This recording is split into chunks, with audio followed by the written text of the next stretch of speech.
Okay, I understand. Here's the translation of the provided text into American English, rewritten in a more interpretive and clarified style, with slight expansions for enhanced understanding. To truly grasp Egyptian mythology, you absolutely must begin with the Nile River. There's simply no other way. The Nile wasn't just a river, it was the very lifeblood, the pumping heart that sustained an entire empire. Imagine a country that is essentially a fertile, green ribbon of life, bordered on both sides by vast, unforgiving deserts.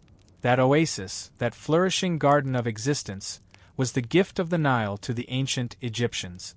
For them, the Nile was the physical embodiment of Ma'at, the fundamental concept of order, truth, justice, and cosmic balance. Ma'at was the force that ensured the sun would rise, the stars would move in their celestial dance, and, most importantly, that the Nile would flood its banks predictably each year. Life depended on this annual inundation, an event so vital and reliable that it became the bedrock of their calendar and their religion. Every year, around July, the river would begin its rise. This wasn't a cause for alarm, it was a celebration. They knew that these waters, laden with a rich, black, nourishing silt, would fertilize the land. After months of flooding, as the waters receded, they left behind a layer of earth so fertile it seemed almost magical. The crop yields were so impressive that they called this black earth Kemet, meaning the black land. This is the origin of the name Egypt for themselves. In stark contrast was the red desert, the Deseret. The desert, on the other hand, represented Isfet, chaos and disintegration. It was the domain of venomous snakes, scorpions, and blinding sandstorms. Isfet was the antithesis of Ma'at. While the Nile created, the desert destroyed. The Nile signified life, the desert death. Cemeteries were built on the edge of the desert so that the dead could rest in the red earth, separated from the world of the living, which belonged to the Nile.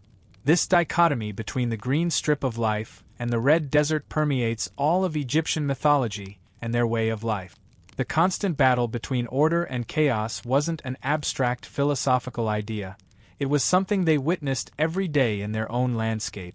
Before you get too comfortable, take a moment to give this video a thumbs up and subscribe to the channel.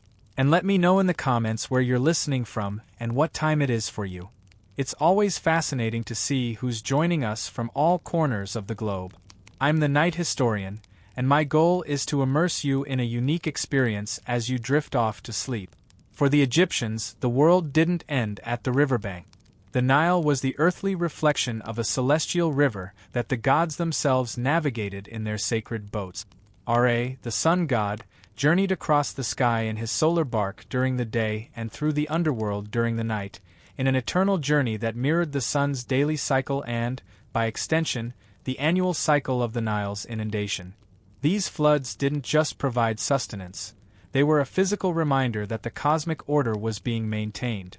If the Nile failed to flood, it meant that Ma'at had weakened and chaos was gaining ground.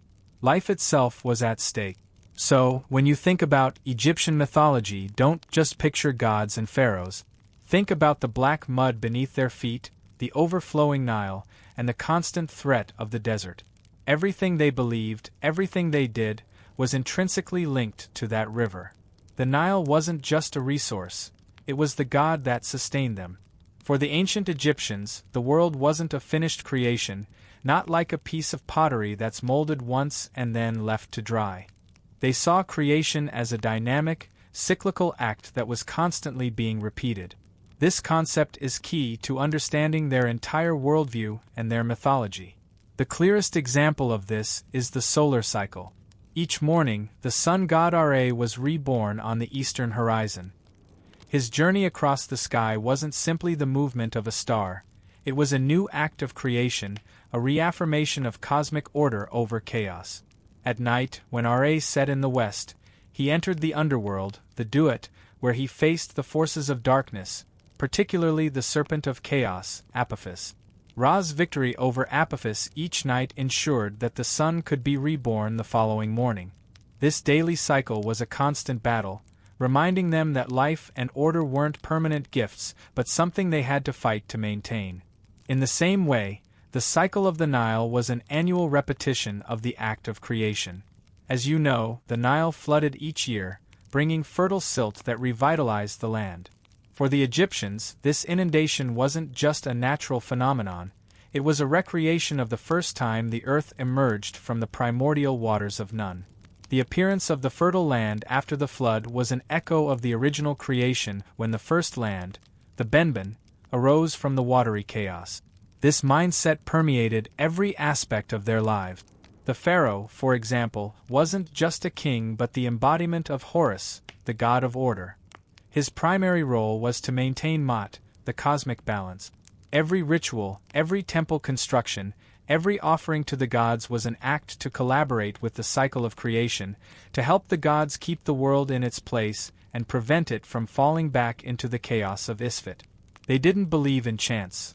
They believed in ritual and action as means to influence the cosmos. The priests and temples were like cosmic engineers who, through their rites, ensured that the sun would rise, that the Nile would flood, and that life would continue. Ultimately, the Egyptian mind saw the world as a fragile place that required constant attention. Creation wasn't a unique and distant event but a miracle that was renewed with each sunrise and each flood.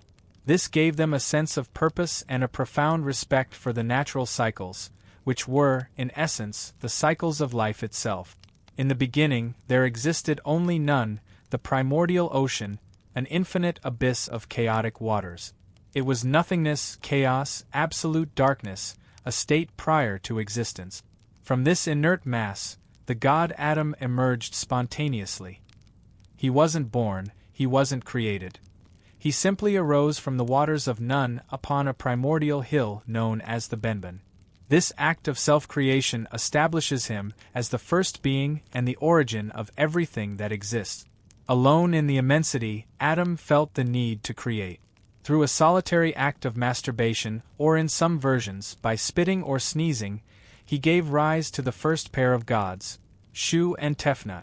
Think of them as the first cosmic duality.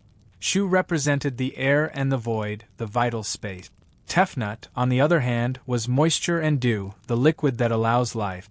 Adam lost sight of his children, who floated away in the Nun.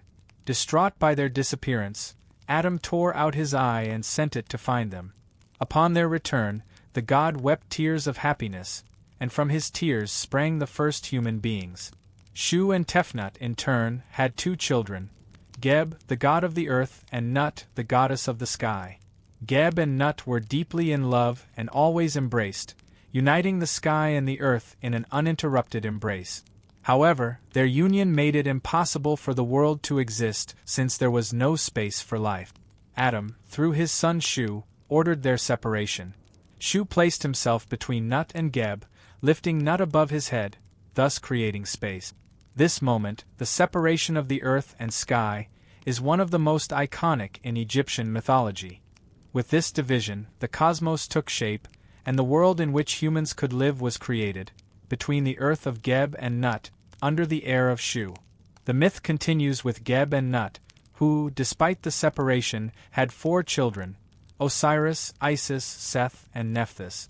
These 9 gods, Adam, Shu, Tefnut, Geb, Nut, Osiris, Isis, Seth, and Nephthys, formed what is known as the Ennead of Heliopolis, a fundamental group of deities that represents the basic structure of creation and life in the Egyptian universe.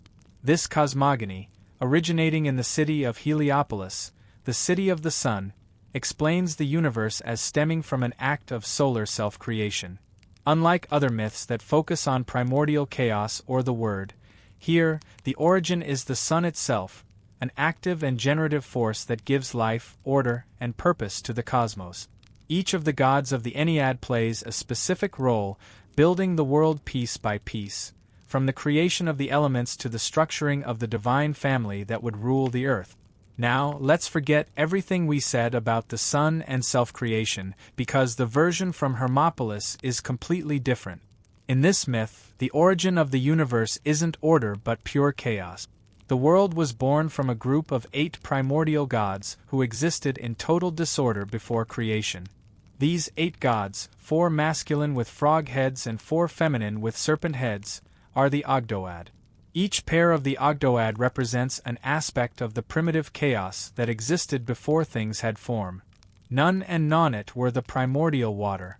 They were the immensity of the abyssal ocean, the liquid nothingness from which everything emerged. Think of them as the engine and the fuel of chaos. Ha and Ha-He were infinity. They represented limitless space, the lack of boundaries and definition that reigned in precreation. Kuk and Kakit were darkness, the absence of light, blindness, and the lack of all perception. They were the night before dawn. Ammonius and Aminet were the hidden air, the invisible mystery. They represented the power of creation that hadn't yet manifested, the latent force that would drive change. The Ogdoad didn't create through an act of will but through the interaction of their own chaotic element.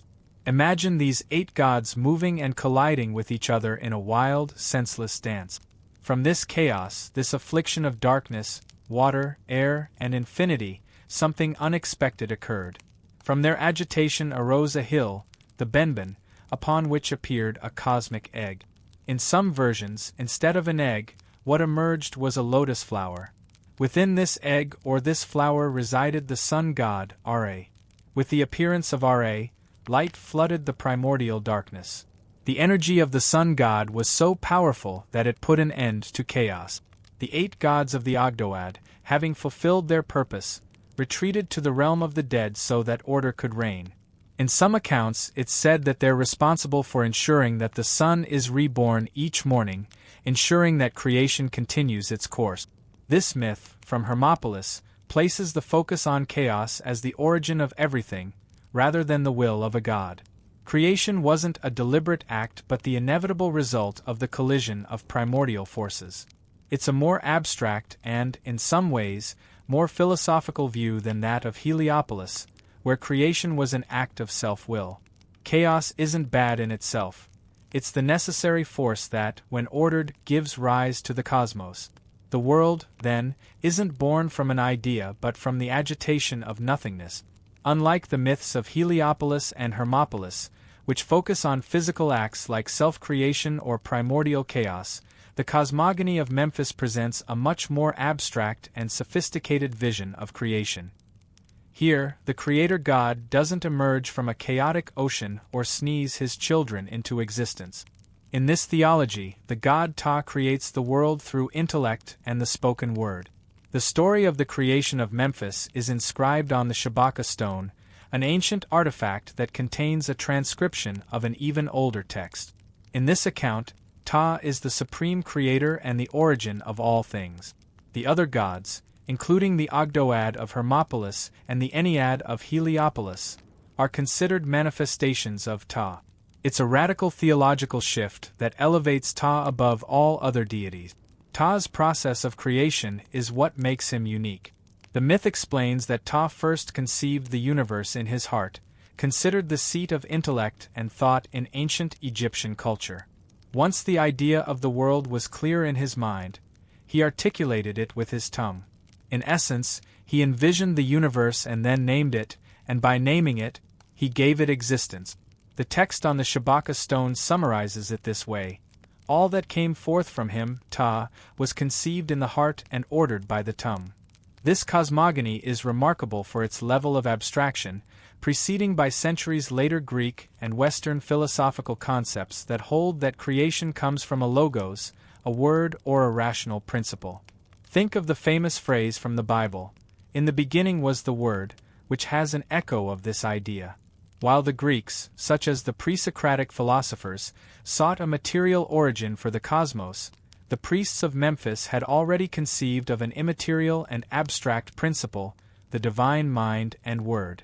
Therefore, it isn't a god who molds the world with his hands but one who conceives it and calls it into existence.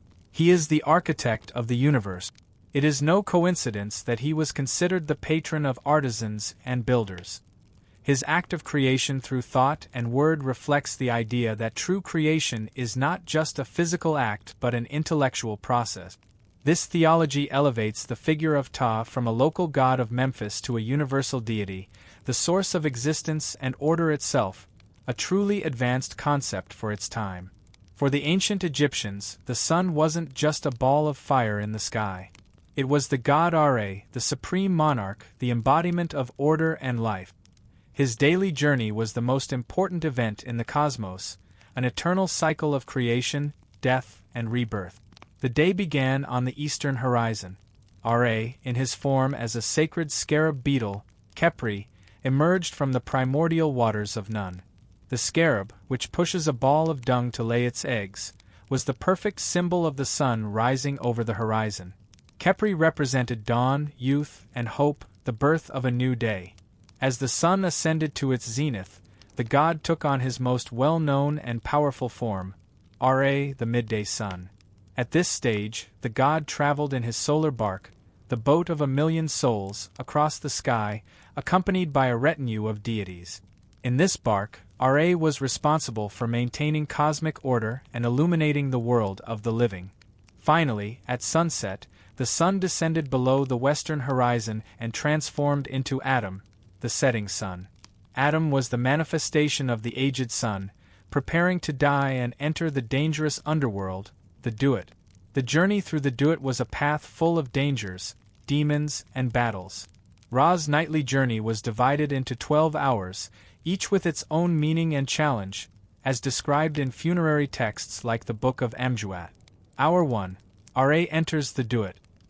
He finds himself in a state of transition, entering the realm of the dead. Hours 2 to 3.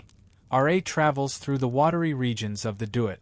The subterranean rivers are filled with obstacles and guardians. Hour 4. The sun god arrives at the region of the burial mounds, where the tombs of the deceased are located. Hour 5. Ra navigates through the realm of Seeker, a sandy and desolate region where the bark must be dragged by the gods. Hour 6. This is the lowest point of the journey, midnight. Ra, in his form as a ram, merges with the body of Osiris, the god of the dead. This union was crucial, as it allowed Ra to rejuvenate and Osiris to symbolically resurrect, uniting the solar cycle with the cycle of life and death. Hour 7. The battle against Apophis. This is the most critical hour. If Ra did not defeat the Serpent of Chaos, dawn would not come, and the world would fall into eternal darkness. Hours 8 to 11. The sun god continues his ascending journey, navigating through the final regions of the underworld, passing through fire and facing other demons. Hour 12. Ra emerges from the Duat on the eastern horizon, reborn as Khepri, young and full of life. The defeated serpent is spat out, and the cycle begins again.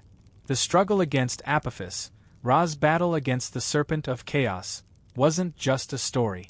It was the central pillar of Egyptian mythology and a direct reflection of the reality they lived in. Ra, Order/Mot, had to fight every night against Apophis, Chaos/Isfit. This giant serpent, which inhabited the subterranean waters of the Duat, sought only one thing: to devour the sun and plunge the universe into eternal darkness. The conflict wasn't just a physical struggle, it was a metaphysical battle. Apophis wasn't evil in the modern sense. He was the principle of disorder, anti-creation. His existence was as necessary as Ra's, since without chaos there could be no order. However, his power had to be contained. If Apophis won, the light of the sun would be extinguished forever. To help Ra in his nightly journey, the Egyptians didn't sit idly by. Ra's struggle was their struggle, and their survival depended on their help. The priests in the temples performed elaborate rituals to ensure the sun god's victory. These rituals included the recitation of spells and curses. Passages from the Book of Amjuat and other funerary texts, which contained magical formulas to weaken Apophis and strengthen Ra, were read. The priests joined the deities that accompanied Ra, such as Set, who, curiously, was a deity of chaos but in this context defended Ra, Thoth, and Mot in the symbolic battle. Rituals of destruction. In some ceremonies, the priests created effigies of Apophis out of papyrus or wax and symbolically destroyed them with spears, knives, or fire. Sometimes, images of the serpent were painted on papyri or on the walls of tombs and then erased or mutilated to represent its defeat. The burning of the Book of Overthrowing Apophis. This text, which was preserved in the temples, contained spells and curses to destroy the serpent. The ritual culminated in the burning of the papyrus, which symbolized the annihilation of evil. These rituals, which were carried out in temples throughout Egypt, weren't simple plays. They were acts of ritual magic that the Egyptians believed had a real impact on the universe. They ensured that Ra's bark could navigate without being devoured and that the cycle of life would continue. Each sunrise was proof of their success and a reason for celebration. The constant threat of darkness wasn't something that terrified them but something that gave them purpose, a reason to fight for order in a world that was always on the brink of chaos. Over time, Ra was no longer a young god. The Sun King aged on the earth, and the ungrateful humans began to conspire against him, speaking ill of his reign. Annoyed by this betrayal, Ra gathered the other gods, including his father, Nun, to ask for advice. They told him to send his eye, a manifestation of his power, to punish the rebels. Ra removed his eye, which took the form of his daughter, the goddess Hathor. But Ra's anger was so great that Hathor became a much more fearsome creature, the lioness goddess Sekhmet, whose name means the powerful one. Sekhmet embodied the wildest and most destructive side of the sun and descended to earth. Her mission was simple: to annihilate humanity. At first, humans didn't realize the mistake they had made. Sekhmet, in her bloodlust, began to slaughter them by the thousands. Ancient texts describe her as a torrent of rage whose breath was a desert and whose gaze could wither life. The gods from above watched in horror. Ra, seeing the massacre, regretted his decision. The punishment had spiraled out of control. If Sekhmet continued, there would be no one left on earth. Ra ordered the goddess to stop, but Sekhmet, intoxicated by the slaughter, couldn't hear him. To save humanity, Ra devised a plan. He had his servants prepare an enormous amount of beer dyed with red ochre to make it look like blood. The mixture, in such vast quantities that it is said to have filled the plains of On, was poured across the earth. Sekhmet, seeing the red liquid, thought it was the blood of her victims. Thirsty, she began to drink voraciously. She drank so much that she became drunk and fell asleep, returning to her original form, the sweet Hathor.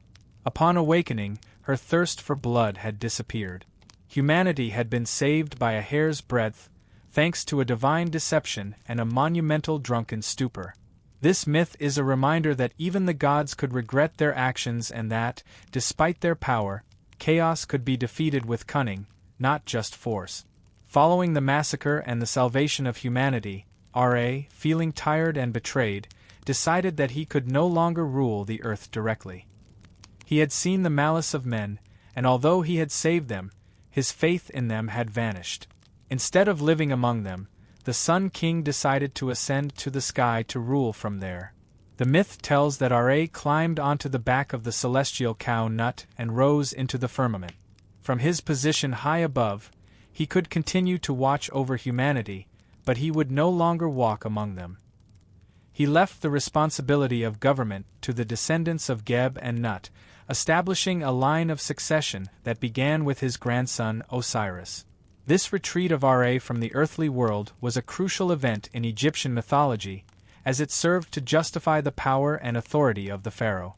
While Ra did not govern directly, his spirit and his power flowed through the pharaoh. The pharaoh wasn't just any king. He was the embodiment of Horus, the falcon god, who, upon death, became the god of the dead, Osiris. This duality established a direct connection between earthly and divine power. The pharaoh, as the representative of Horus on earth, had the most important task of all: to maintain Ma'at, the cosmic order. Every time the pharaoh performed a ceremony, built a temple, or enacted a law, he was participating in the same act of creation that. Okay, I understand. Here's the translation of the provided text into American English, rewritten in a style that interprets and clarifies, with slight expansions for enhanced understanding. He carried it out every morning. The pharaoh was the vital link between the human and divine world. His legitimacy stemmed not from birthright or military might, but from his profound connection to Ra's eternal cycle and his ability to ensure that the chaos, or Isfet, did not prevail. Following Ra's descent from the heavens, the earthly reign of the gods passed to Osiris, the firstborn of Geb and Nut. Osiris was not merely a king. He was a civilizer. Before his arrival, it was said that humanity existed in a savage state, barely surviving in the wilderness. Osiris, alongside his sister and wife Isis, sought to transform this existence. Osiris became humanity's first teacher. He taught them to cultivate the land, a fundamental skill that transformed their existence from nomadic wanderers to settled agriculturalists. He demonstrated how to plow the earth and sow wheat and barley, laying the foundation for civilization itself. Myths recount that he taught them to construct tools, to channel the waters of the Nile to irrigate their fields, and to harvest their crops. He also introduced the art of winemaking and brewing beer, two essential elements in daily life and Egyptian rituals. But Osiris did not only attend to their physical sustenance. He also bestowed upon them laws and language, establishing the first principles of justice and order. Under his reign, humans learned to respect the law, to live in harmony, and to worship the gods. His rule was so just and prosperous that he was considered the archetype of the perfect king, a benevolent and wise leader who earned the love and loyalty of his people.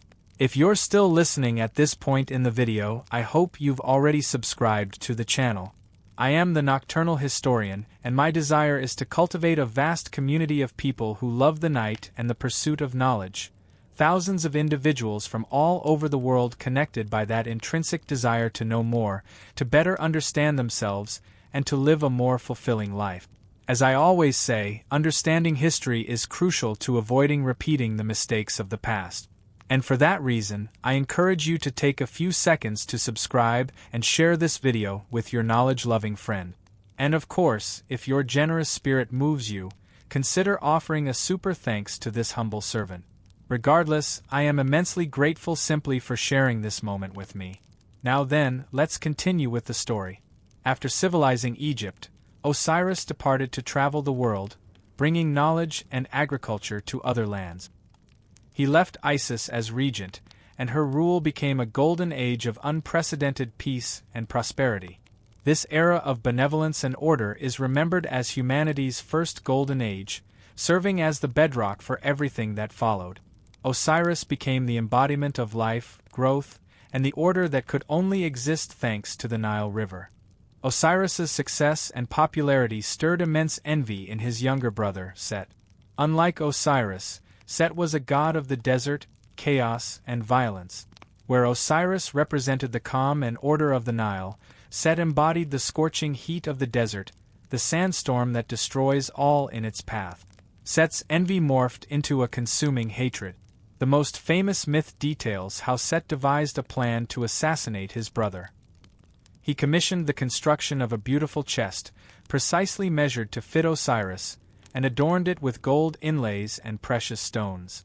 Then, at a banquet held in Osiris's honor, Set presented the chest as a gift, declaring he would bestow it upon whoever fit perfectly inside. One by one, the guests attempted to fit inside the chest, but none could. When it was Osiris's turn, he innocently reclined within. At that moment, Set and his accomplices rushed forward, slammed the lid shut, and sealed it with molten lead. They cast the chest into the Nile, sending the king and the hope of Egypt down the river, intending that the chest and Osiris's body would never be found.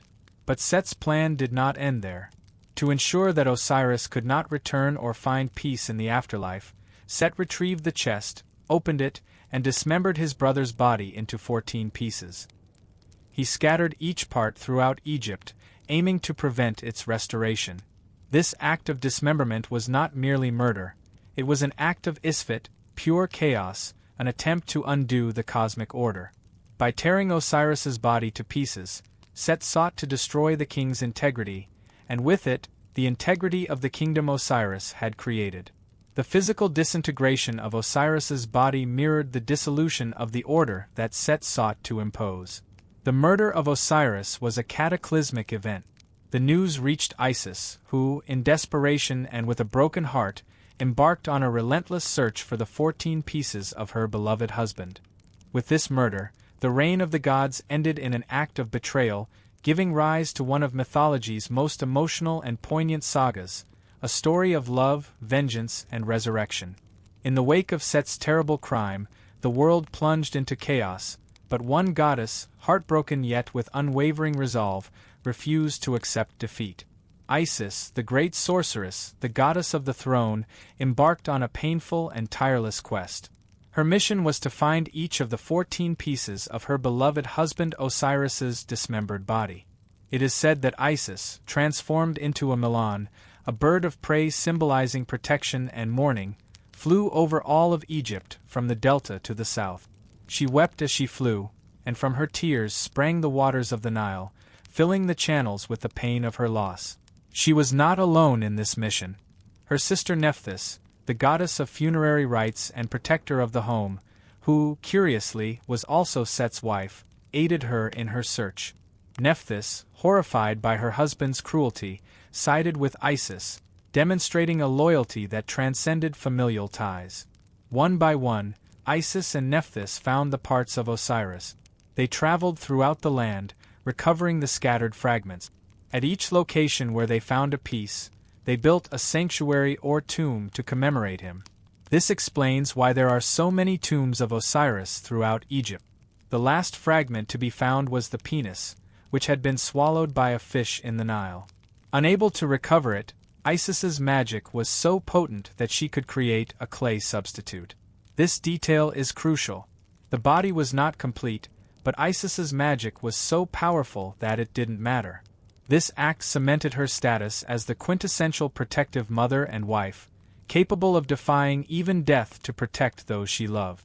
With the 14 pieces of Osiris's body reunited, Isis faced the next challenge: to revive her husband at least long enough to conceive an heir. She and Nephthys performed an act of monumental magic with the help of Anubis, the jackal-headed god who was the son of Nephthys and Osiris, and who, in this myth, becomes the patron of funerary rites. The three deities reunited Osiris's body. They embalmed it and wrapped it in bandages, creating the first mummy. This was the first act of mummification in history, a rite that Egyptians would replicate for millennia to ensure life in the afterlife. Once the body was preserved, Isis, transformed once more into a Milan, beat her wings over the mummy, infusing Osiris's body with life. With this act of magic, she united with her husband one last time. From this miraculous union, Isis conceived Horus. Horus was born in the marshlands of the Delta, a place hidden and protected from Set's evil. Isis raised him there in secret, away from the gods and his uncle, so that he would grow strong enough to avenge his father. Osiris's life, death, and temporary resurrection not only serve as the foundation for the myth of the afterlife, but also justify his son Horus's right to be the rightful king of Egypt, ending Set's reign of chaos.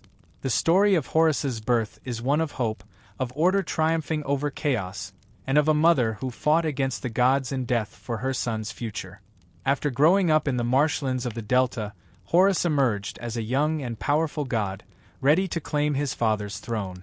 The conflict for the throne was not resolved with a single battle, but through a long series of duels, tricks, and trials that lasted 80 years. This cosmic drama, narrated in the myth of the contenders Horus and Set, was presented before a tribunal of gods led by Ra. In the tribunal, Horus represented Ma'at, the legitimate order and justice. He was the rightful heir of Osiris, the civilizer. Set, on the other hand, represented Isfet, chaos and brute force. He argued that the throne belonged to him by right of conquest, for having killed his brother. The battles between Horus and Set were epic and cruel.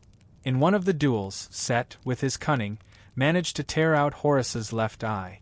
This eye, known as the Eye of Horus or Wedjat, was dismembered into 6 parts and thrown into the river. Years later, the god of wisdom, Thoth, recovered it, reunited it, and returned it to Horus. This restored eye became a powerful amulet, a symbol of healing, protection, and wholeness. But the conflict was not only fought with strength. Intelligence was also a weapon. In a famous episode, Set tried to deceive Horus during a boat race. He built a boat of stone, thinking it would float better than Horus's wooden one. However, Set's boat sank immediately, which was seen as a ridiculous failure by the other gods. At another time, Set tried to humiliate Horus in public, but Thoth intervened and helped Horus defend himself with his arguments. Eventually, the gods were divided. Ra, in particular, favored Set, recognizing his power and importance. Ra was a god of order, but also of the violent midday sun, a power that could be destructive. Set's chaos, although dangerous, was a necessary force to maintain balance. However, Isis did not give up. She used her magic to manipulate the gods, even making Ra take her side. The tribunal, exhausted by the conflict, decided to seek a definitive solution. Amidst the chaos and violence, one god remained steadfast in his role as mediator and defender of justice: Thoth, the god of writing, wisdom, and magic. Thoth was the scribe of the gods, the one who recorded divine judgments and decisions. His role was not that of a mere transcriber. He was the moral arbiter, ensuring that truth and equity prevailed. Throughout the conflict between Horus and Set, Thoth was the voice of reason. He intervened to expose Set's deceptions, to restore Horus's eye, and, in general, to maintain order in the divine court. He was responsible for recording the evidence and testimonies, ensuring that each argument was heard and evaluated fairly. Without Thoth, the trial would have become a brawl. His presence gave weight and validity to the decisions of the god. Finally, the tribunal, after 80 years of conflict, reached a decision. The scales tipped in favor of Horus. Although Set represented a necessary power, Horus was the only one who could reign with Ma'at. He was the embodiment of order, the legitimate heir, and the avenger of his father. Set, although defeated, was not destroyed. He was given a place in Ra's solar barge, where he would continue his role as defender of the sun, fighting against the serpent Apep each night. This established that chaos could not be eliminated, only controlled. With Horus's victory, the power of the pharaoh on earth was legitimized. Horus became the archetype of the living king. Each new pharaoh, upon ascending the throne, became the embodiment of Horus, the king who had brought peace and stability. Upon death, the pharaoh became Osiris, the king of the underworld. This duality established the perfect cycle of power. The living pharaoh was order on earth, and the dead pharaoh was order in the afterlife. The conflict between Horus and Set not only resolved a succession issue, but became the foundational myth of the political legitimacy of the pharaohs and an eternal story about the triumph of justice over chaos. The myth of Osiris and Horus was not simply a fascinating story, it was the cornerstone of political authority in ancient Egypt. The figure of the pharaoh was not understood as that of a simple human ruler. Egyptian royalty was based on a complex dual theology that linked the pharaoh directly to the god. In life, the pharaoh was considered the embodiment of Horus, the falcon god, son of Osiris and avenger of his father. Horus was the symbol of order, justice, and legitimate power on earth. Upon ascending the throne, the pharaoh adopted the name of Horus, and with it, the responsibility of maintaining Ma'at, the cosmic balance. This meant that the pharaoh was the only one who could communicate directly with the gods and ensure their benevolence. His function was not only to govern his people, but to protect humanity from the forces of chaos, Isfet, and ensure that the cycle of life, represented by the flooding of the Nile and the journey of the sun, continued uninterrupted. The pharaoh, in his role as Horus, was an intermediary between the divine and earthly worlds, and his legitimacy did not depend on inheritance or military strength, but on this mystical connection. But the divinity of the pharaoh did not end with his death. Upon dying, the king shed his form as Horus and became Osiris, the king of the underworld. This transformation was the fundamental purpose of the elaborate funerary rituals. By becoming Osiris, the deceased pharaoh secured his place in the afterlife and, crucially, allowed his successor, the new pharaoh, to embody Horus, guaranteeing the continuity of order. This cycle of living Horus and dead Osiris created an uninterrupted chain of divine power, justifying the monarchy for eternity and transforming the pharaoh into an eternal being. The death of the pharaoh was not the end, but the culmination of his divine journey. The theology of the pharaoh was not a simple theory. It manifested itself in propaganda, art, and monument. The history of Egypt is full of examples that illustrate how the pharaohs used these myths to legitimize their power. Narmer, whom many historians consider the mythical unifier of Egypt, is a perfect example. On the Narmer palette, a ceremonial artifact from around 3100 BC, he is depicted on the main side striking an enemy. Above his head appears the god Horus in the form of a falcon perched on a symbol representing Lower Egypt, indicating that Horus is overseeing the victory. In another section, Narmer himself appears as a powerful bull, a symbol of the pharaoh's strength. This iconography leaves no room for doubt. The unification of Egypt was not just a political act. It was a divine event, a triumph of Horus/Narmer over chaos. Another key example is the boy pharaoh Tutankhamun. Although he was not a militarily powerful king, the importance of his tomb is immense. The discovery of the intact tomb in 1922 offered us an unprecedented window into Egyptian funerary belief. The mummification rituals, the offerings, and the elaborate funerary objects that accompanied him had a single purpose: to ensure his transformation into Osiris. The funerary mask, with its serene face and divine attributes, not only represented him, but his identity as God-king.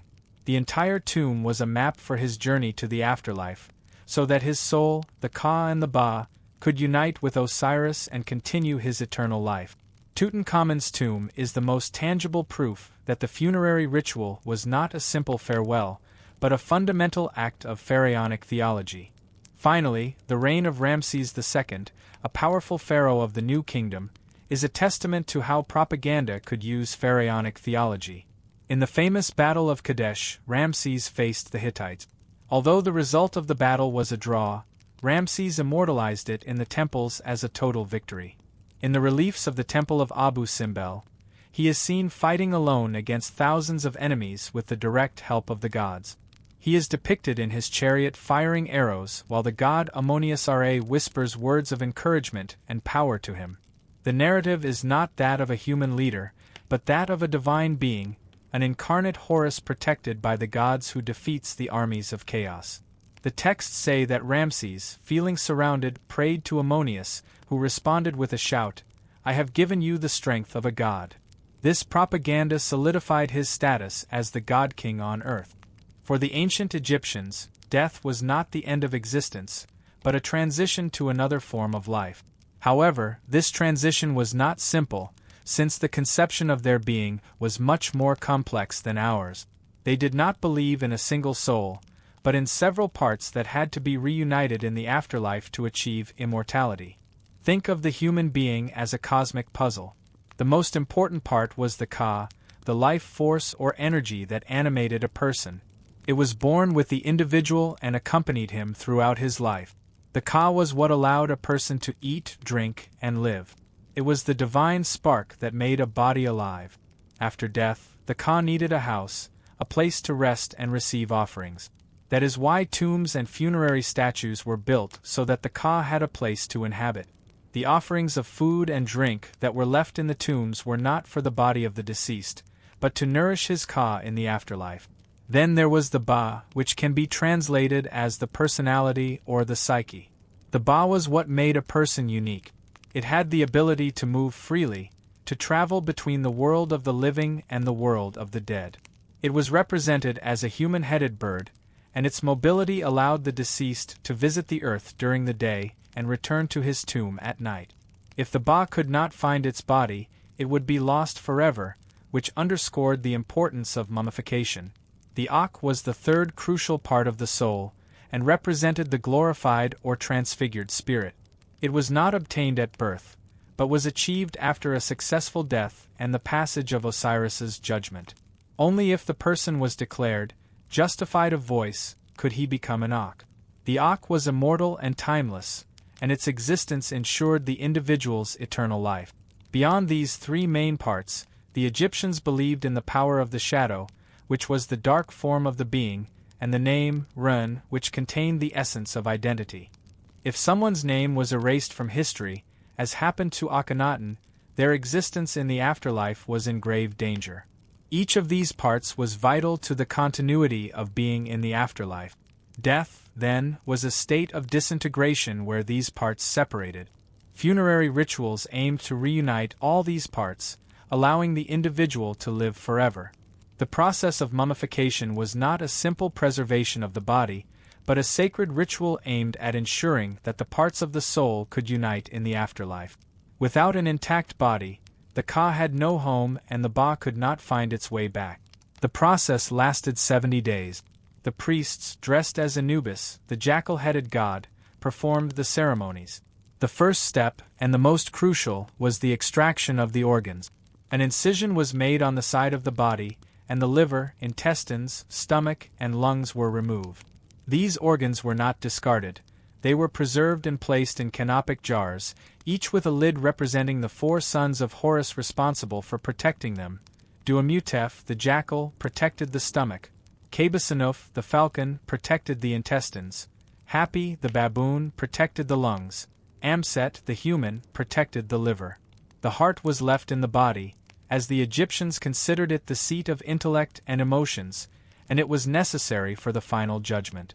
The brain, on the other hand, was extracted through the nose with a hook and discarded, as they did not give it any importance. The next step was dehydration. The body was covered with natron, a natural salt, and left to dry for 40 days. The natron absorbed all the moisture, preventing decomposition. Once dry, the body was washed and anointed with aromatic oils and resins. The bandaging process was meticulous and ritualistic. Hundreds of meters of linen were used, and amulets and jewels were placed between the layers to protect the deceased on their journey. Each amulet had a specific purpose, such as the heart scarab, which was placed on the chest to ensure that the heart did not testify against the deceased in the final judgment. Finally, the mummy was placed in a sarcophagus ready for its journey to the underworld, ready to reunite with its lost parts and live in eternity. For the newly deceased soul, the journey to the afterlife began in the Duat, the Egyptian underworld. This was not a static place like the Greek Hades, but a vast and dynamic realm, a kind of mirror image of the earthly world that the soul had to navigate. It was considered the domain of Osiris, the king of the dead, and was divided into 12 hours or regions that corresponded to the nightly journey of the sun aboard its solar barge. Now, with its Ka and Ba reunited, the soul needed a guide to traverse this realm. This guide was the funerary texts, especially the Book of the Dead. This book was not a book in the modern sense, but a collection of spells, magic formulas, and maps that were written on papyrus or on. Here's the translated and rewritten text in American English, with a touch of interpretive flair and light expansion, as requested. The walls of the tombs were covered in spells and illustrations. Their purpose? To arm the deceased with the essential knowledge needed to navigate the perils and overcome the trials awaiting them in the afterlife. Throughout the 12 hours of the Duat, the soul faced countless obstacles and formidable guardians. Each hour presented its own unique set of challenges, including fiery lakes that the soul had to cross, using spells from the Book of the Dead to safely traverse the scorching waters without being consumed. Giant serpents and fierce demons acted as monstrous gatekeepers, blocking the paths forward. The deceased needed to know their names and the correct incantations to either appease or threaten them into submission. Vast, desolate regions also awaited. Some passages of the Duat were barren wastelands filled with sand and darkness, where the soul's boat had to be dragged along by deities. The journey through the Duat reinforced the idea that life in the hereafter wasn't a right earned by death, but a prize to be conquered. It was a grueling test of knowledge, faith, and morality, ensuring that only the worthy would attain immortality. If the soul successfully navigated the dangers of the Duat, it would reach the climax of its journey, the final judgment. This pivotal event took place in the Hall of Two Truths, where the soul faced the tribunal of Osiris. Here, the deceased stood before 42 divine judges, reciting the negative confession, a declaration of innocence listing crimes they swore they had not committed, such as, "I have not murdered, I have not stolen, I have not lied." This oath of innocence demonstrated that the deceased had lived a life in accordance with the principles of Ma'at, the embodiment of order and truth.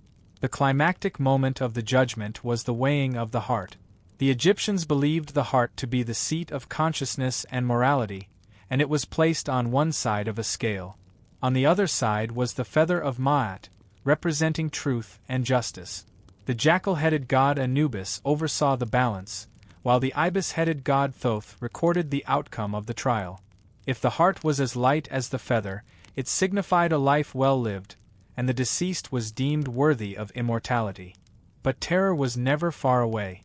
At the foot of the scale waited Ammit, a monstrous creature with the head of a crocodile, the body of a lion, and the hindquarters of a hippopotamus. Should the heart prove heavier than the feather, weighed down by evil, Ammit would devour it. To be devoured by Ammit meant total annihilation, the second and most terrible death, condemning the soul to oblivion, unable to continue its journey. However, if the heart passed the test, the deceased was declared true of voice and granted passage to the field of reeds, an idealized version of the Nile and a paradise where they would live eternally in peace. The judgment wasn't a punishment but a validation, the final stage of a life dedicated to morality, ensuring that eternal life was only attained by those who had embraced order and truth. The official religion of the pharaohs and priests, with its elaborate rituals, massive sacrifices, and imposing temples, often seemed inaccessible to the common citizen. The life of a priest in the temple of Karnak was vastly different from that of a farmer along the Nile. For most Egyptians, religion wasn't experienced in grand monuments but in their homes, fields, and daily decisions. Popular religion was a practical, personal, and intimate belief system designed to protect the family and ensure prosperity. While pharaohs and priests concerned themselves with the cosmos and the sun's journey, ordinary people focused on immediate concerns: a child's health, the safety of their home, or a successful harvest. They couldn't enter the inner sanctums of temples, reserved for royalty and clergy. Instead, they had their own ways of interacting with the divine. The use of amulets was a fundamental practice. Egyptians believed these small objects, imbued with the power of the gods, could protect them from harm. Amulets came in all shapes and sizes, from the popular Ujjat, the Eye of Horus, protecting against the evil eye and disease, to the sacred scarab beetle symbolizing resurrection. They wore these amulets around their necks, tied to their arms, or even sewn into their clothing, their magical armor against chaos and demons. Statues of gods were also common in homes, not the stone colossi seen in temples, but small figures made of clay or wood. People placed them on household altars, making offerings of food, drink, or incense. These altars were their way of directly communicating with the divine, asking for favors, and honoring their ancestors. Popular theology involved a direct and pragmatic relationship with the spiritual world, based not on complex sacred texts but on oral tradition and ritual magic aimed at ensuring daily survival. While great gods like Ra, Osiris, and Isis dominated official theology, common people often turned to a pantheon of more approachable, earthly deities, gods specializing in protecting the home and family life. The most popular of these were Bes and Taret. Bes was quite peculiar, depicted as a bearded dwarf with a broad face, bulging eyes, often with a comical expression and protruding tongue. Despite his grotesque appearance, he was a fierce protector, considered the god of amusement, music, and dance. His most important role was as guardian of the home. Egyptians believed Bes warded off demons and evil spirits, protecting children and women in childbirth. Statuettes of Bes were placed at entrances or near children's beds to ensure their safety. Taret, the hippopotamus goddess with lion paws and a crocodile's back, was another vital protector of the home. Despite her intimidating appearance, Taret was a figure of immense benevolence.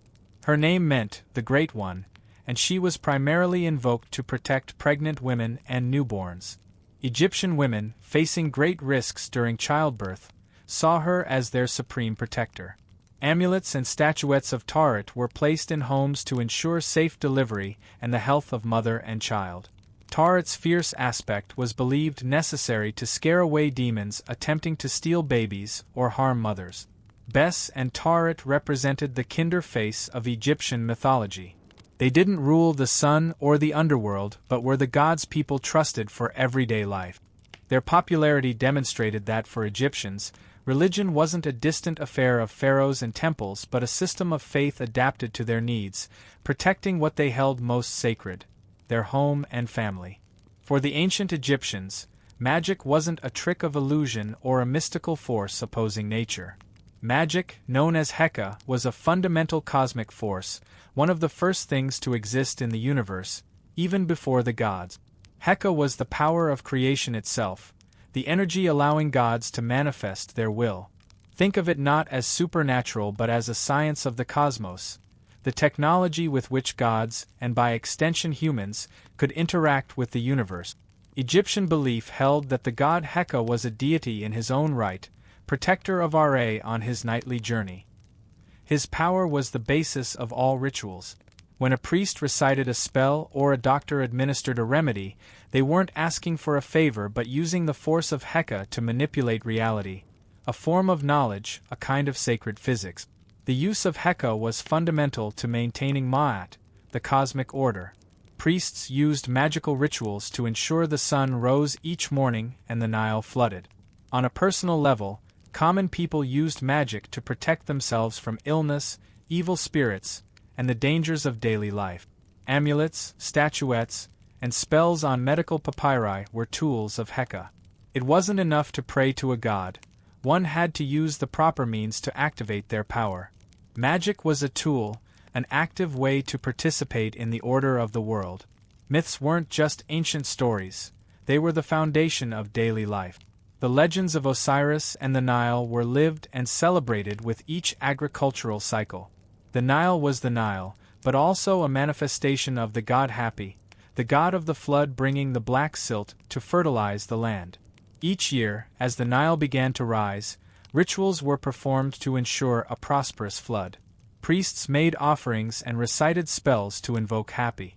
Planting was a sacred ritual connecting farmers directly to the myth of Osiris.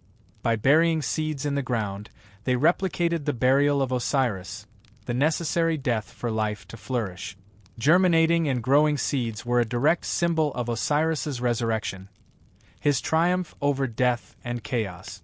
The harvest, in turn, was a celebration of life's victory, a reaffirmation of order. People celebrated with festivals and offerings to Osiris, thanking him for abundance. An Egyptian's life was filled with rituals from birth to death. Pregnant women used amulets and rituals involving Bes and Taret to protect themselves during childbirth. Children were protected with magical songs and amulets against the evil eye. Funerary rituals, from mummification to the opening of the mouth ceremony, allowing the soul to eat and speak in the afterlife, were acts of Heka. All these acts weren't mere compliance with traditions but the way Egyptians ensured that the world, from the cosmos to the home, remained in perfect balance. Egyptian mythology wasn't a rigid system. Over time, as political power shifted, theology evolved. A crucial phenomenon in this evolution was syncretism, the process by which local deities merged with more prominent ones to create new gods with combined power. In most cases, this didn't mean original gods disappeared, but that their identities overlapped and reinforced each other. The most significant case of syncretism was the fusion of Ammonius with Ra during the New Kingdom. Ammonius was originally a local god of Thebes, a city of little significance early in Egyptian history. However, with the rise of Theban dynasties, his importance grew exponentially. The Theban pharaohs, consolidating power over all Egypt, elevated their patron god to the top of the pantheon. But instead of overthrowing Ra, the supreme sun god reigning for millennia, they merged him with Ammonius. The result was Ammonius Ra, the king of the gods.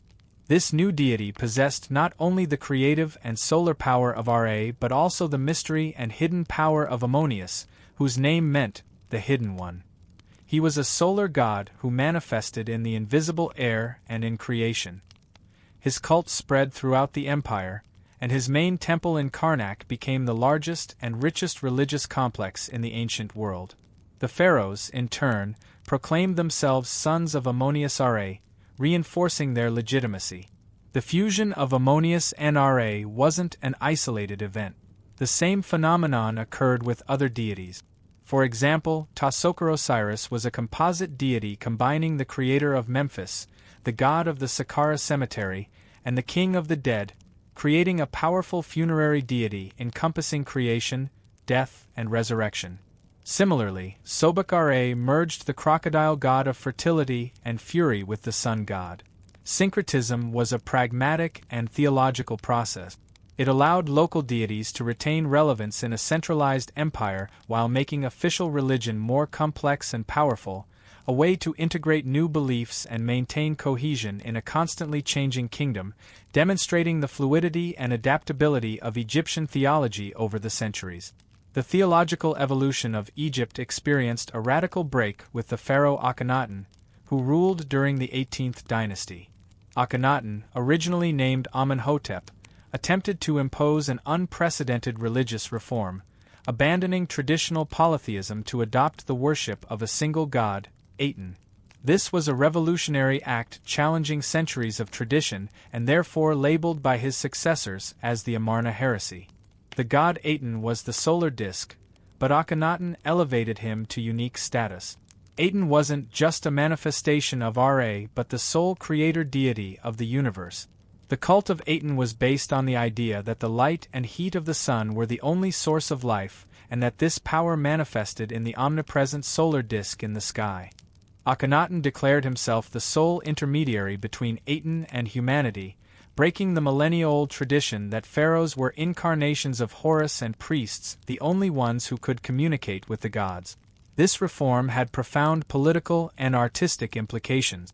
Akhenaten ordered the demolition of temples to traditional gods and the erasure of their names from all monuments, particularly that of Ammonius-Ra, the powerful god of Thebes. He also built a new capital, Akhetaten, in a desert, away from centers of religious power.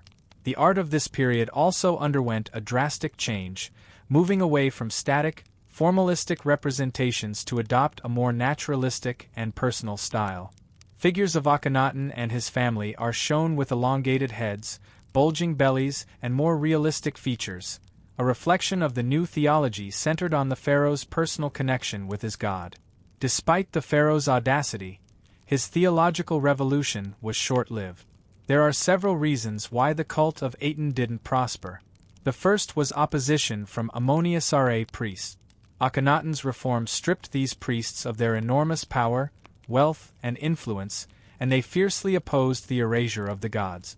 Akhenaten attacked not only beliefs but the livelihoods of one of Egypt's most powerful classes. The second reason was a lack of connection with the people. The cult of Aten was an abstract, philosophical system that didn't resonate with popular belief. Traditional religion offered gods for every aspect of daily life. Best to protect children, Taret for childbirth, and the rituals of Osiris to ensure life in the hereafter. The cult of Aten was one-dimensional. Aten wasn't a god the people could understand or directly interact with. Only the pharaoh could communicate with him, alienating the masses. Moreover, Akhenaten's monotheism denied the existence of the afterlife as they knew it, generating profound fear. The third reason was political instability. Akhenaten focused so much on his religious reform that he neglected foreign relations and affairs of state, resulting in loss of territory and internal chaos. After his death, power and stability became the priority. His successors, particularly his son Tutankhamun, reversed all his reforms. The temples of Ammonius-Ra were restored, and Akhenaten's name was erased from all monuments, an attempt to eliminate the pharaoh from history, a form of punishment that, in the Egyptian mind, meant the complete annihilation of his being. Akhenaten's experiment was a fascinating moment in history, an attempt by a unique figure to redefine power and religion. Although he failed in his goal, his legacy demonstrated that the people's beliefs were deeply rooted and that a diverse, complex pantheon was far more vital to Egyptians than a single god. After more than 3,000 years of history, Egyptian civilization, as they knew it, faced a monumental shift with the arrival of the Greeks and later the Romans. With the conquest of Alexander the Great in 332 BC, Egypt became a Hellenistic kingdom under the Ptolemaic dynasty. This event wasn't the end of Egyptian mythology, but marked the beginning of a fascinating process of cultural and religious syncretism, giving it a new form. The Ptolemies, despite being Greek, understood that to govern such an ancient people, they had to honor its traditions. Pharaohs like Ptolemy I and Ptolemy II presented themselves in public wearing the garb of Egyptian pharaohs, built temples in the traditional style, and sought to integrate Greek beliefs with Egyptian ones. From this need for cultural cohesion was born one of the most interesting cults of the period, that of Serapis. Serapis was a composite deity, designed to appeal to both Egyptians and Greek. His name was a fusion of Osiris and the sacred bull Apis, an animal venerated in the Memphis region. Osiris represented death and resurrection, while the bull Apis symbolized fertility and strength. But Serapis wasn't just an Egyptian deity. He was given attributes of Greek gods: the beard of Zeus, the laurel wreath of Apollo, and the serene, wise face of Asclepius, the god of medicine. He was often depicted with the three-headed Cerberus at his feet, a clear nod to the Greek Hades. The cult of Serapis wasn't limited to Egypt. Its popularity spread throughout the Mediterranean. Temples were built in his honor in Athens, Rome, and even cities like London, demonstrating Egyptian mythology's ability to transcend borders. Serapis represented fertility, prosperity, and, crucially, power over life and death. He was a syncretic deity familiar to all. The cult of Serapis is a testament to how Egyptian religion adapted and merged, maintaining its core essence of death and resurrection but clothed in Greek and Roman garments. Despite the popularity of gods like Serapis, the end of Egyptian mythology was inevitable. With the rise of the Roman Empire and especially Christianity, the millennia-old religion of the pharaohs gradually lost ground. Christian monotheism, with its emphasis on a single god and salvation through faith, directly opposed the polytheistic pantheon and complex ritual practices of the Egyptians. The persecution of pagan cults by Christian emperors was a devastating blow. Temple ceremonies were banned and priests were persecuted. The temples, which had been the center of religious and cultural life for thousands of years, were abandoned or converted into churches. The last pagan temple to close was the Temple of Philae in 535 AD. Its closure marked the end of active religion of the ancient Egyptians. But the decline of religion went hand in hand with something even more tragic: the loss of knowledge of hieroglyph. The last Egyptian priests, the only ones who knew how to read and write hieroglyphs, died without passing on their knowledge. Inscriptions on temples and tombs became unintelligible symbols, a dead language no one could decipher. Egyptian mythology, written in stone and papyrus for millennia, faded from collective memory, remaining only in the accounts of Greek and Roman historians, who often understood it superficially or incorrectly. Egypt, once the center of a great empire, became just another province. Its monuments became a mystery, the temples filled with sand. Local people no longer remembered why they had been built or what the strange symbols on their walls meant.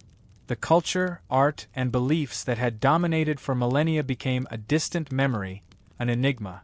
The gods, from Ra to Osiris, were forgotten, waiting in the darkness for someone, thousands of years later, to unearth and decipher their legacy. The mythology and history of the ancient Egyptians remained in darkness for over 1,400 years. Knowledge of hieroglyphs was completely lost, and the imposing monuments became an impenetrable mystery. But all that changed with the discovery of the Rosetta Stone in 1799. The find was accidental during Napoleon's campaign in Egypt.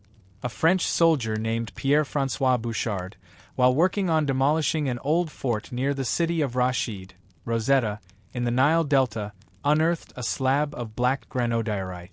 The stone was notable not for its beauty but for its inscriptions. It contained the same text written in 3 different scripts: the upper part in Egyptian hieroglyphs, the middle in Demotic, a cursive Egyptian script, and the lower in ancient Greek. The value of the stone was immediately recognized. The Greek text was a priestly decree honoring King Ptolemy V in 196 BC. The key was that this decree stated that the text was written in all 3 scripts. For the first time in centuries, scholars had a dictionary to decipher the dead language of the pharaohs. However, it wasn't that simple. Despite many scholars across Europe attempting to decipher it, the process was arduous and slow. The greatest breakthrough came in the 1820s thanks to the French genius Jean-François Champollion. Unlike his contemporaries, who thought hieroglyphs were purely symbolic, Champollion had the brilliant idea that they were a mixed system combining logogram symbols with phonogram sounds. Champollion focused on the royal names appearing on the stone, enclosed in an elongated circle known as a cartouche. Using his deep knowledge of Coptic, the last descendant of ancient Egyptian, he associated the hieroglyphs within Ptolemy's cartouche with Greek letters. He then applied his method to other cartouches, like Cleopatra's, confirming his theory. Finally, in 1822, he announced his discovery to the world in a letter to the French Academy. The hard work had paid off. The knowledge lost for over 1,000 years had been recovered, and ancient Egypt, its mythology, its history, and its culture, could finally speak again. The Rosetta Stone was not just a discovery. Archaeological discoveries served as the catalyst for the resurgence of Egyptology. If the Rosetta Stone gave us the voice of the ancient Egyptians, the pharaonic tombs revealed their innermost belief. The discovery of intact tombs not only unveiled treasures but also provided a direct window into their beliefs about death and the afterlife. The most prominent example of this is, of course, the tomb of the young king Tutankhamun. Before 1922, most pharaohs' tombs had been plundered over the centuries, forcing archaeologists to piece together funerary beliefs from mere fragments. However, Tutankhamun's tomb, discovered by Howard Carter in the Valley of the Kings, was found almost entirely intact. This discovery was more than just an archaeological find, it was a profound revelation. Tutankhamun's funerary equipment was not simply a collection of precious items. Each element had a ritual purpose and a symbolic meaning. The funerary mask, weighing over 22 pounds, 10 kilograms, of pure gold, was not just a work of art.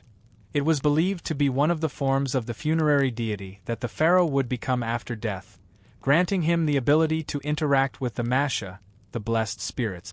Inside the sarcophagus, Tutankhamun's body had been carefully mummified and wrapped in bandages, ensuring that his soul, the Ka and the Ba, could recognize his body and live for eternity. The objects surrounding the sarcophagus were also of crucial importance. Canopic jars containing his internal organs, protected by the 4 sons of Horus as described in ancient texts, were found. There were statuettes of gods, amulets, and jewels, each bearing a specific spell to protect the king on his journey through the Duat, the underworld. The sarcophagus itself was decorated with scenes from the Book of the Dead, a map of the underworld that would give the pharaoh the knowledge to face the dangers and demons on his path to final judgment. The discovery of Tutankhamun's tomb validated and contextualized the myths that Egyptologists had been deciphering from the Rosetta Stone and other papyri. It showed us that beliefs about the afterlife were not mere superstitions but a comprehensive system of faith manifested in every object, ritual, and inscription. Findings in tombs like his allowed us to understand firsthand the complexity of funerary rituals, the importance of mummification, and the deep-seated desire of the Egyptians to live forever, not as ghosts but as glorified beings who had conquered death. Egyptian art was not just decoration, it was a symbolic and ritual language. Each image, color, and gesture in a painting or relief carried a profound meaning intended to maintain Ma'at, the cosmic order. Unlike modern art, which seeks originality, Egyptian art sought permanence and clarity. Hieroglyphs are the best example of this. They were not just a form of writing, they were living images that possessed magical power. The word hieroglyph means sacred writing in Greek, and the Egyptians believed that the symbols had the ability to bring the words they represented to life. By writing a funerary spell on the wall of a tomb, the text was not just read, it was activated. This explains why animals were often depicted with knives, to deactivate their power and ensure they would not harm the deceased in the afterlife. The iconography of the gods was equally important. Egyptian gods were often represented with animal heads to symbolize their attribute. For example, Horus, the god of the sky and the pharaohs, had the head of a falcon. This bird, soaring high in the sky, represented his power and his connection with the sun. Anubis, the god of mummification, had the head of a jackal. Jackals were scavengers that roamed the cemeteries in the desert, making them symbols of death and funerary rituals. Thoth, the god of wisdom and writing, had the head of an ibis.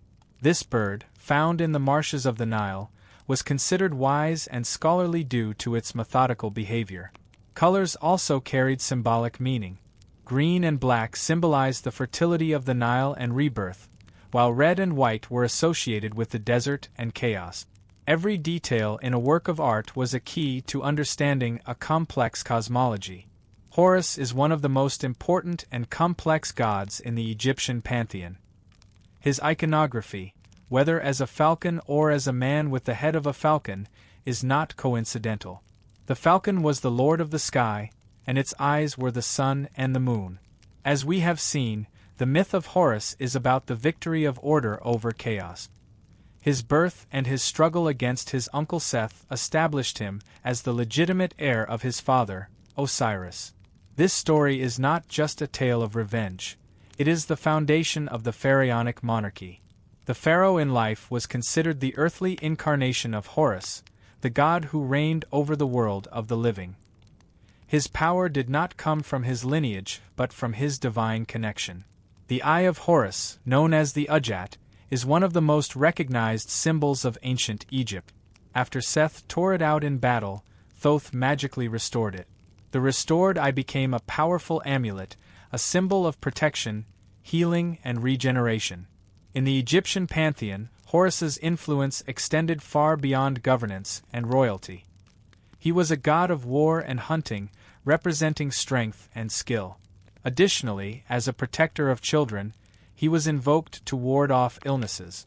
In essence, Horus was the personification of order and justice in all its forms. The figure of Anubis, with his unmistakable jackal head, is the protector of cemeteries and the god of death, but his role is much deeper. Jackals were predators that roamed the necropolises in the desert, directly associating them with death and decay. However, instead of being a figure of terror, Anubis was a benevolent deity who guided and protected the dead. His most important role was as the inventor of mummification. In myth, he helped Isis embalm Osiris, turning his father's dismembered body into the first mummy. This act established him as the patron of all funerary rituals. Priests performing mummification wore the jackal mask of Anubis to invoke his protective power. In the final judgment, Anubis played a crucial role. He was in charge of guiding the soul of the deceased to the Hall of Two Truths and supervising the weighing of the heart against the feather of Mot. His presence guaranteed the justice and impartiality of the judgment. After being judged, Anubis accompanied the soul to its final destination in the field of reeds. In this sense, Anubis was not a god of death but a god of transition, ensuring that life in the afterlife was possible. With his head of an ibis or a baboon, Thoth was the personification of wisdom, writing, and magic. The ibis, a bird that fed in the marshes, was seen as a meditative and wise creature. Baboons, on the other hand, were associated with intelligence and were frequently observed at dawn, linking them to the solar rebirth. Thoth was the scribe of the gods, the one who recorded all events, divine decrees, and court sentences. In the trial of Horus and Seth, he was the mediator who ensured that the dispute was resolved fairly. In the final judgment of humans, he recorded the result of the weighing of the heart and declared whether a soul was worthy of eternal life. But Thoth was more than just a recorder. He was credited with the invention of hieroglyphs, making him the master of magic, for the written word had the power to bring life. He was the patron of scribes, one of the most respected classes in Egyptian society. He was also the god of the moon, the calendar, and scientific knowledge, and he was considered the author of ancient texts on magic, medicine, and astronomy. Thoth, in short, was the voice of reason, intellectual order, and the magic that gave coherence to the universe. His figure perfectly complemented the power of Horus and the protection of Anubis, completing the cycle of governance, life, death, and knowledge. For the ancient Egyptians, magic was not a trick of illusionism or a force opposed to the natural world. It was Heka, a fundamental cosmic force, a vital energy that existed since the beginning of time. Heka was what gave power to creation, the energy that allowed the Creator God to conceive the universe and the other gods to manifest their will. It was not a superstition but a kind of sacred physics. The concept of Heka was so important that it was personified in a god of its own, the god Heka, often represented with the head of a ram, a symbol of virility and power. His role was to protect the sun god Ra during his dangerous nightly journey through the underworld, the Duat. He was the power that held the serpent of chaos, Apophis, at bay. The Egyptians believed that the universe functioned with Heka. Rituals were not simple prayers but acts that used this energy to influence the cosmos. When a priest recited a spell or a doctor administered a remedy, they were not asking for a favor, they were using the force of Heka. It was a form of knowledge, a technology that allowed them to maintain Ma'at, the cosmic order. It was used for everything from personal protection to healing diseases and ensuring the prosperity of crop. Magic was a vital tool, an active way of participating in the order of the world. In a world governed by Heka, priests were not just religious leaders but also experts in the science of magic, often called lector priests. These individuals were the guardians of sacred knowledge, the knowers of rituals, formulas, and spells. Their role was vital to society. On a macro level, the priests of the great temples, such as those of Ammonius Ra in Karnak, performed daily rituals to ensure that the sun rose, that the Nile flooded, and that the order of the cosmos was maintained. They knew how to honor the gods, what offerings to make, and what words of power to recite. On a micro level, the magician or priest-magician was a crucial figure in the lives of ordinary people. They were the doctors, the healers, and the exorcists. They used their knowledge of Heka to diagnose and cure diseases, often through spells and amulets. Medical inscriptions from the time demonstrate that they combined practical medicine with magic. For example, a spell to heal a wound was not just a prayer but an act to stop the flow of blood, a form of magic that imitated a divine act to achieve a result. Knowledge of hieroglyphs was an essential part of their power. Because Egyptians believed the symbols of hieroglyphs were alive, the priest, by writing a spell, gave it life. The priest-magician was the bridge between mortals and gods, the intermediary who ensured that the force of Heka was always at the service of order and life. Long before the Book of the Dead or the images in the tombs of the Valley of the Kings, the pharaohs were already preparing for the afterlife. The oldest and most cryptic evidence of these beliefs are the pyramid texts, engraved on the walls of the pyramids of the pharaohs of the Old Kingdom.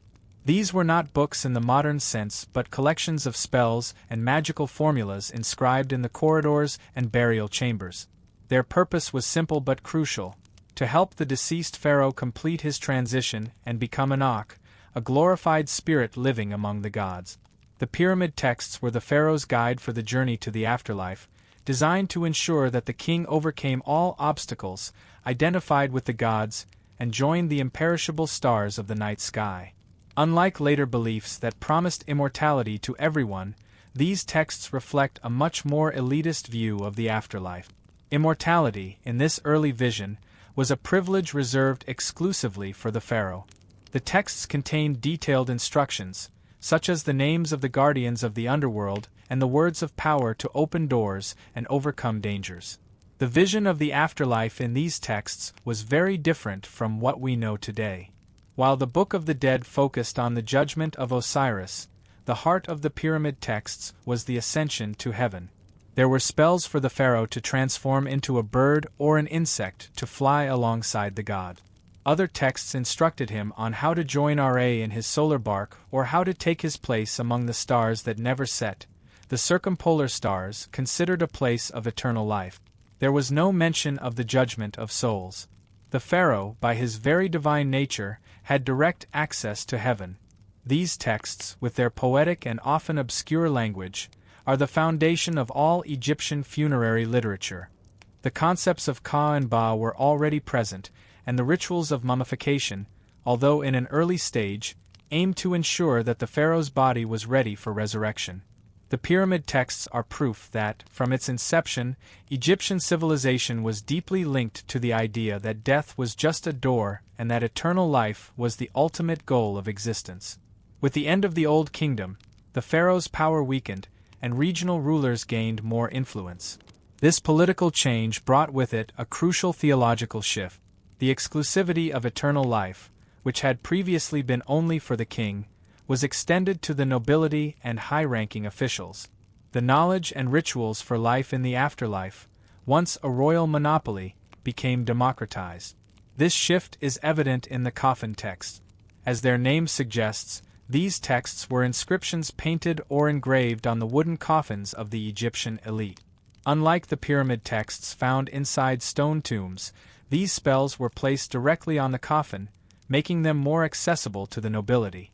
Although many of the spells were direct copies of earlier texts, there were also new spells and formulas that reflected a broader and more practical view of the afterlife. These texts democratized immortality by allowing anyone who could afford them to have access to them.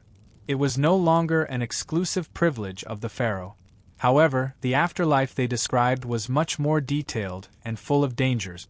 While the pyramid texts focused on the ascension to heaven, the coffin texts focused on life in the underworld, the duat. These texts offered a more practical and functional guide for the soul of the deceased. There were spells for everything: to avoid hunger or thirst, to defend oneself against snakes and demons, to avoid having to work in the afterlife thanks to the magical statuettes known as Ushabtis, and to be able to transform into sacred animals to evade dangers. The journey to the afterlife became a more personal challenge, where the deceased needed the knowledge to overcome obstacles on their own. Although the judgment of Osiris was not the central point in these texts, the idea that the deceased could be punished if they did not have the correct spells was already present. The fate of the soul no longer depended on the divinity of the pharaoh, but on the individual's magical knowledge and, of course, their wealth, which allowed them to purchase the texts and magical objects. Over the centuries, magic and knowledge for eternal life became even more accessible. What began as an exclusive privilege for the pharaohs in the pyramid texts, and then extended to the nobility with the coffin texts, culminated in the Book of the Dead. This text is the most famous and democratic version of Egyptian funerary literature. The Book of the Dead was not a bound book as we know it today. It was a collection of about 200 individual spells written on papyrus rolls, on mummy bandages, or on the walls of tombs. It could be adapted to the needs and, more importantly, the budget of any person. This meant that any Egyptian citizen who could afford a papyrus and a scribe could have access to immortality. Its purpose was the same as that of previous texts: to serve as a travel guide for the soul of the deceased. Each spell had a specific function to help the soul navigate the dangers of the underworld, the duat. There were spells to open doors, to ward off demons, to transform into sacred animals, and to have access to the food and water the deceased would need. But the heart of the Book of the Dead, and what differentiates it from its predecessors, is the emphasis on the final judgment. In this book, the soul's journey culminated in the Hall of Two Truths, where the heart of the deceased was weighed against the feather of Mot. If the heart was as light as the feather, the soul would live forever in the field of reeds. If it was heavier, the heart would be devoured by the monster Ammit, and the soul would die for a second and final time. The Book of the Dead gave the deceased the spells they needed to ensure that their heart would not testify against them and that the judgment would end with a favorable outcome. It was a culmination, an instruction manual for eternity. Egyptian art was not just decoration or a form of personal expression as we understand it today.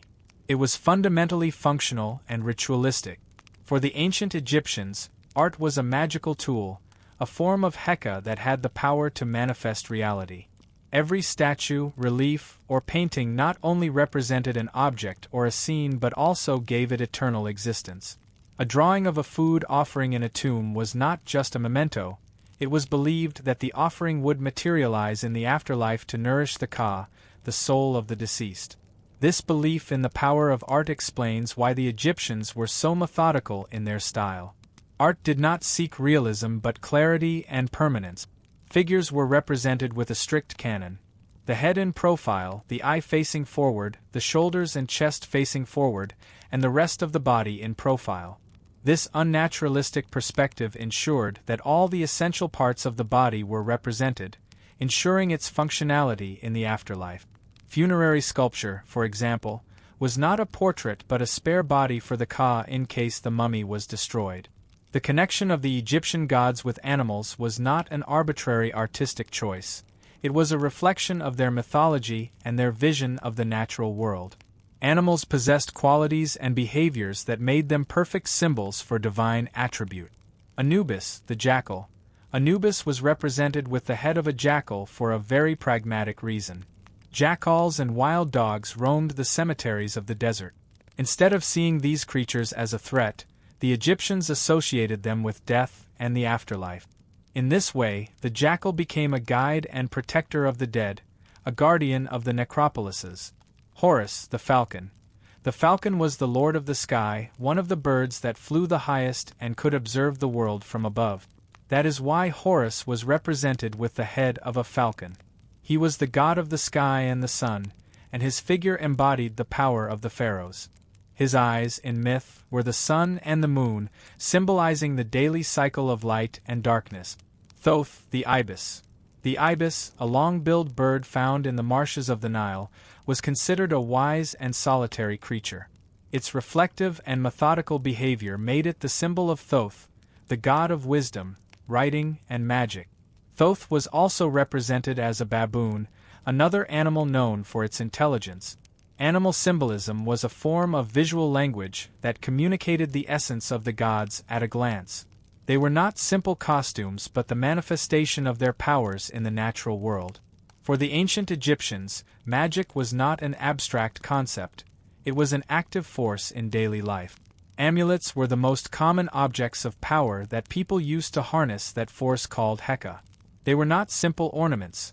They were magical talismans that protected their wearers from evil and ensured their well-being both in life and in the afterlife. The Eye of Horus, or Udjat, is undoubtedly the most well-known amulet. In myth, Horus's left eye was torn out by his uncle Seth, but was restored by the god Thoth. For this reason, the Udjat symbolized healing, integrity, and protection against the evil eye and envy. It was used in life to protect the living and placed on mummies to ensure regeneration in the afterlife. The scarab, for its part, was a powerful amulet of regeneration and rebirth. The Egyptians observed the dung beetle pushing balls of dung to lay its eggs and saw in this act a reflection of the god Khepri, who pushed the sun across the sky each morning. The scarab was a symbol of the daily cycle of the sun and resurrection. Amulets in the shape of scarabs were placed on the hearts of mummies to ensure that the deceased would regenerate in the afterlife, overcoming death and being reborn as an Ankh, a glorified spirit. The Djed pillar was another crucial amulet that represented the backbone of Osiris. It symbolized stability and durability, and was a symbol of Osiris's power to triumph over death. The ceremony of raising the Djed was performed annually to celebrate the resurrection of Osiris and the renewal of the pharaoh's power. In the ritual of mummification, the organs of the deceased were not discarded. The Egyptians believed that these organs were vital for life in the afterlife. Therefore, they were extracted, preserved, and placed in special containers called canopic jars, usually made of limestone or alabaster, and kept in the sarcophagus next to the body. Each of the 4 jars. Here's the translation of the provided text into American English, rewritten with a interpret and clarify style. Canopic jars were designed with lids shaped like the heads of the 4 sons of Horus, each acting as a divine protector. Every son was responsible for guarding a vital organ believed essential for the deceased in the afterlife. The liver, stomach, intestines, and lungs were carefully stored within these vessels. Intriguingly, the heart was left inside the body, considered necessary for the final judgment of the soul. Amset, depicted with a human head, was the guardian of the liver. Hapi, with the head of a baboon, protected the lungs. Duamutef, recognizable by his jackal head, watched over the stomach. And Kabesanuf, sporting a falcon's head, was the protector of the intestines. These canopic jars are a prime illustration of the interconnectedness of mythology, science, and ritual in ancient Egypt. The Egyptians possessed a clear understanding of the importance of physical preservation for achieving immortality. The jars and their divine protectors were meant to ensure that the deceased had everything needed to complete their perilous journey through the underworld and, ultimately, to live eternally in the field of reeds, their version of paradise. The myths of ancient Egypt didn't simply vanish overnight. Instead, they often merged and transformed, experiencing a final surge of life before being supplanted by new belief systems. This process, known as syncretism, became particularly evident with the arrival of the Greeks and Romans. Following Alexander the Great's conquest and the establishment of the Ptolemaic dynasty, the Greek rulers actively sought ways to unify their Egyptian and Hellenic subjects. To this end, they created the cult of Serapis, a composite deity blending the Egyptian gods Osiris and Apis with elements of the Greek gods Zeus and Hades. Serapis was typically depicted with a Greek-style beard, but his clear associations with the underworld and fertility made him easily relatable to the Egyptian populace. The cult of Serapis spread throughout the Mediterranean world, demonstrating the remarkable malleability and adaptability of Egyptian mythology. However, even this fusion couldn't withstand the relentless passage of time. The might of the Roman Empire, and later the imposition of Christianity, delivered the final blow. Pagan cults were outlawed, temples were converted into churches, and knowledge of hieroglyphs was gradually lost. Over time, the ancient myths and gods faded into obscurity, as if the sands of the desert had erased all traces of their existence. For more than a century, the history of the pharaohs and their gods remained silent, an impenetrable mystery. The pyramids and temples stood as spectral reminders of a forgotten civilization, their walls covered in inscriptions that no one could decipher. But fate, it seemed, had other plans in store. The rediscovery of ancient Egypt in the modern era began serendipitously with the discovery of the Rosetta Stone in 1799. This slab, bearing the same text inscribed in hieroglyphs, Demotic script, and Greek, provided the key that allowed Jean-François Champollion to finally unlock the language of the pharaohs. For the first time in centuries, a voice from the distant past could be heard once more. The subsequent discoveries of intact tombs, such as that of the boy pharaoh Tutankhamun, served to confirm the narratives found in the ancient texts. These weren't just abstract legends, but a complex and practical system of beliefs that gave meaning to both life and death. And so, the story of the ancient Egyptians reminds us that great civilizations are defined not only by what they build but also by the stories they tell to make sense of human existence and to guide us through life, death, and whatever lies beyond. Their legacy, now recovered, invites us to embark on one last journey down the Nile, a journey through a world of myth that, much like their pyramids, refuses to be forgotten. Egyptian mythology hasn't remained buried in the sands of time. Its enduring fascination with life, death, and the afterlife has made it an inexhaustible source of inspiration for modern culture, from Hollywood movies to video games and literature. Its legacy is as immortal as its gods. In cinema, the figure of the pharaoh and the curse of the mummies have become a genre unto themselves. Films like The Mummy, 1932, and its more recent remakes, while often distorting the original myths for entertainment purposes, have nonetheless popularized gods like Anubis and have made mummification one of the most recognizable images of the ancient world. Even the story of Osiris' resurrection and Horus's vengeance serves as a narrative archetype that has been retold countless times. In literature, Egyptian mythology has profoundly influenced both fantasy and science fiction. Authors such as Rick Riordan, in The Kane Chronicles, have revitalized the ancient myths for a new generation of readers. In these books, the gods and demons of Egypt face the challenges of the modern world. The very idea of a journey to the underworld, the Duat, remains a recurring theme in fantasy literature. Video games, too, have drawn heavily from this rich source material. Franchises like Assassin's Creed Origins not only recreate Egyptian monuments with astonishing detail but also seamlessly integrate the gods and their beliefs into the gameplay.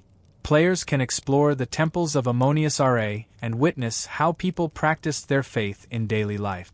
Even collectible card games like Yu-Gi-Oh! Have made the Egyptian gods the most powerful cards in the game, a clear nod to their status as supreme deities.